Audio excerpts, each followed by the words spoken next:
pensiones. Tenemos el 60% de la población adulta sin ningún tipo, población adulta mayor en edad de pensionarse, sin ningún tipo de protección. A veces en mis discursos lo decía en los casos que me parecen más graves, por ejemplo. Durante todo el siglo XX, el campesinado cafetero sostuvo con miles de millones de dólares que ingresaban por las exportaciones de café la economía que tenemos. Hizo estas ciudades.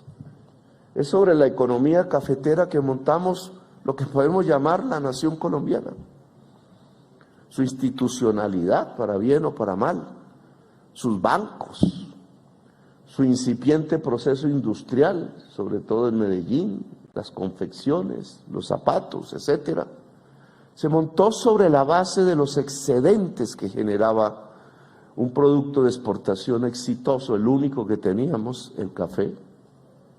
Y el café no era producido por grandes corporaciones, ni multinacionales, ni nacionales. La forma de producir el café era el trabajo de un pequeño empresario cafetero, si acaso, de no más de 50 hectáreas, o el trabajo de familias campesinas aún más débiles, produciendo por centenares de miles el café que importábamos, que exportábamos. ¿Dónde están esos campesinos pensionados? Hoy son viejos, hoy no son los jóvenes de los años 70 que crearon el Banco Cafetero y que hasta tuvieron la propiedad de Avianca. Nunca supieron que eran propietarios ni de Avianca ni del Banco Cafetero. Toda esa era una institucionalidad generada con su trabajo, con su riqueza, pero administrada por otros, hasta que privatizaron todo eso. Pero ¿dónde hay? Yo lo he preguntado por todos los rincones por los que andaba en campaña. Oiga, un campesino pensionado. Y entregaron miles de millones de dólares a la sociedad colombiana. Eso es, digamos, la demostración de la... no, es que no cotizaban. Y los miles de millones de dólares que hacían parte del Fondo Nacional del Café, etcétera. Incontables instrumentos financieros que eran los más poderosos del país en el siglo XX, no pudieron generar la retribución suficiente para que el campesinado cafetero hoy viejo se pensionara. Bueno, esto es un tema que tiene que ver con nuestras falencias, con el raquitismo del capitalismo colombiano, con cierto carácter voraz y depredador que precisamente ha impedido que el capitalismo se desarrolle en el país como debería.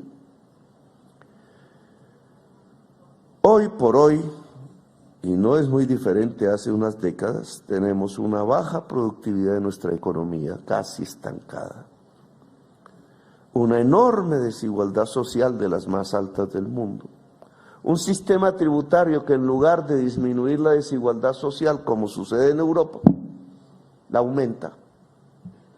Es decir, se financia el Estado sobre estratos medios y no sobre los más ricos. Los más ricos no pagan impuestos. Y al tener ese raquitismo también en las finanzas públicas, entonces no tenemos financiaciones suficientes para el sistema de seguridad social ni para su calidad. La mayoría de nuestros viejos y viejas, entonces, no tienen ninguna pensión. Por allí hay un programa que le llega no a ese 60%, sino a la mitad del otro 40%, un 20% del total, que le llaman bono pensional.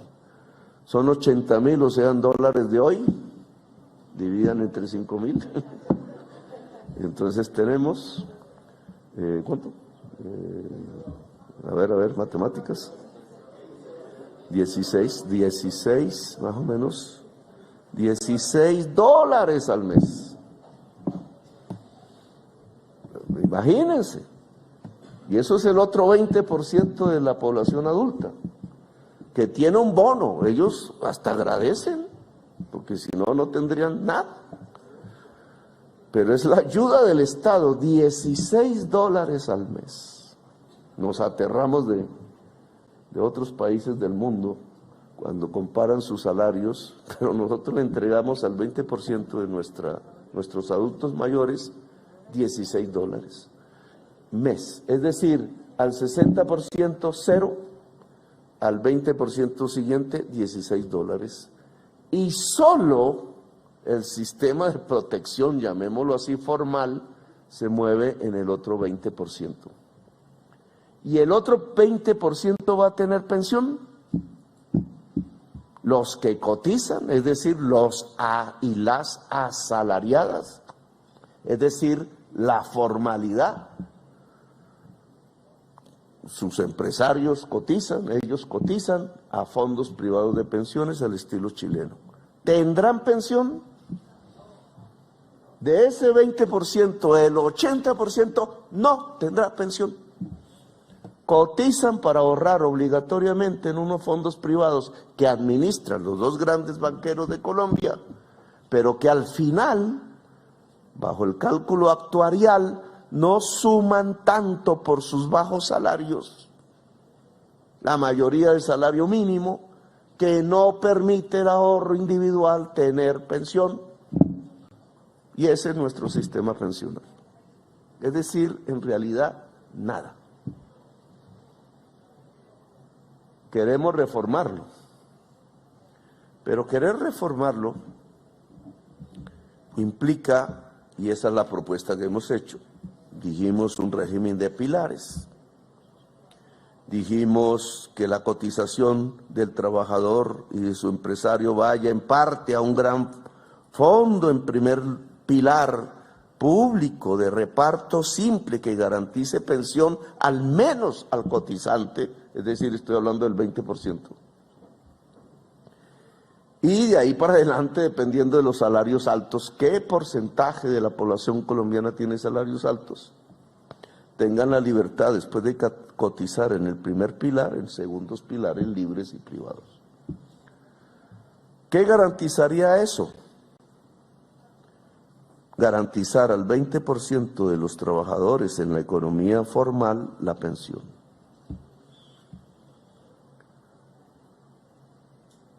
Garantizar en el 20%, estoy hablando del total de adultos posibles, que están en la economía formal, pero que hoy en los fondos privados nunca tendrían pensión, también pensión. Aumentar un 40%, y aún así quedaría una pregunta, y el 60% restante. Los cálculos que nosotros hemos hecho es que como el sistema de fondos privados de pensiones no da pensión, pero sí tiene una selección adversa, llaman así los economistas, y es que el joven trabajador, es decir, el que lejanamente se va a pensionar o cree que se va a pensionar, es el que entra al fondo privado, mientras que el viejo trabajador o el que ya tenía el derecho a la pensión se quedó en el fondo estatal, que es el que le garantiza la pensión. Entonces, en realidad, hoy por hoy, a la mayoría de los pensionados actuales les está pagando es el Estado, del presupuesto nacional, es decir, de los impuestos. Es nuestro mayor gasto público. Hasta el gobierno de Duque lo sobrepasó el gasto en la deuda. ¿Nosotros en qué gastamos? En primerísimo lugar, en pagar la deuda, hoy, y en segundo lugar, en pagar las pensiones. Son los grandes. Estamos hablando de 50 billones, ya la deuda llega a casi 70 billones de pesos anuales. En esto es que se gasta el presupuesto. De ahí para adelante viene lo demás, educación, salud. La corrupción va de ahí para adelante. Armas, que es un gran gasto, la defensa, etcétera. Pero lo primero es deuda, lo segundo es pensiones. Es el Estado el que paga las pensiones. Si los cotizantes entregaran parte de la cotización al fondo público, se libera un recurso en el Estado que deja de gastarse. Y entonces podríamos gastarlo en la población vieja, que hoy no tiene ninguna pensión o recibe $16. No es mucho, porque hemos hablado de medio salario mínimo, que hoy también, pues de acuerdo a la tasa de cambio, equivale de $100 a $120 mensuales. Pero eso es más de lo que da este sistema. Y cubriría el 100%. Es decir, alcanzar un concepto básico, la universalidad. Lo puede hacer el Estado y la cotización, juntos. Es decir, el modelo Bismarck en cierta forma, pero organizado de manera de pilares, logrando una cobertura 100% a la actual vejez. Contra esto hay críticas, y válidas. No, pero es que la población cada vez va a ser más vieja, o sea que las necesidades cada vez van a ser mayores y entonces el sistema no es sostenible. Que es cierto, ¿cierto? En 20 años, en 30 años tendremos un mayor porcentaje de población vieja, pero tiene una respuesta que ya remite a la economía y al modelo económico que tenemos. Es que eso depende de la productividad. Si el trabajador joven, que es el que tiene que sostener el sistema, al viejo, tiene por razones tecnológicas mayor capacidad de trabajo que el actual trabajador joven, pues la sociedad es más rica. O en otras palabras, la sociedad es más rica porque tiene más capacidad de trabajo. No es el trabajador una persona al cual se le regala un salario y se le hace un favor. No, él y la trabajadora son las generadoras de la riqueza. No lo dijo Marx, lo dijo un liberal como Adam Smith. Esa es la ABC de la economía. Un país es más rico que otro porque tiene más capacidad de trabajo.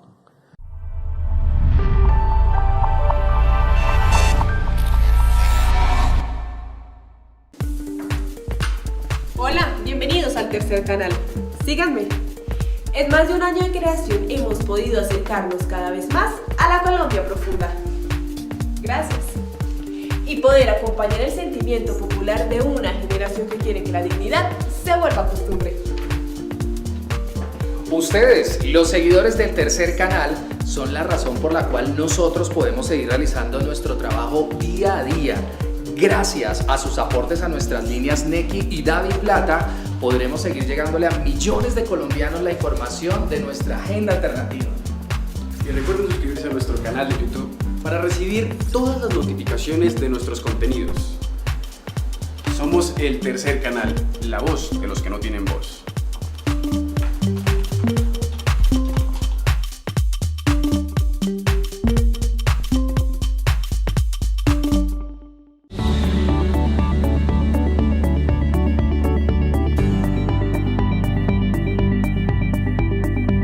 Búscanos en YouTube.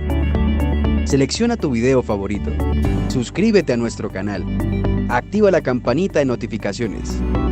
Puedes donar fácilmente para que continuemos con nuestro trabajo.